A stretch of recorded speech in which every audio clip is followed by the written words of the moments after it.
বিসমিল্লাহির রহমানির রহিম। নাজমুল সাকিবের কণ্ঠে তেলাওয়াত। এই দেখি নাজমুল সাকিব কোথায় এলো আবার? নাজমুল সাকিব ওদের থেকে তেলাওয়াতটা সুন্দর লাগতেছে।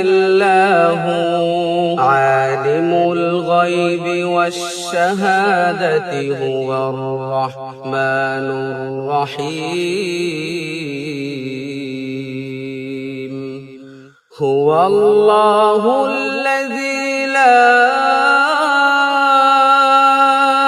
ইলাহা ইল্লা হু আল-মালিকুল কুদ্দুসুস সালামুল মুমিনুল মুহাইমিনুল আজিজুল জব্বার। ভাই আপনার কণ্ঠ তো ভাই হুবহু নাজমুল সাকিবের মতো। আমি ভাই অনেকক্ষণ ধরে খুঁজতাছি নাজমুল সাকিব কিভাবে আমাদের এলাকায় আসলো। ভাই আপনার কণ্ঠ হুবহু নাজমুল সাকিবের মতো ভাই। ভাই আমি বিশ্বাসই করতে পারতেছি।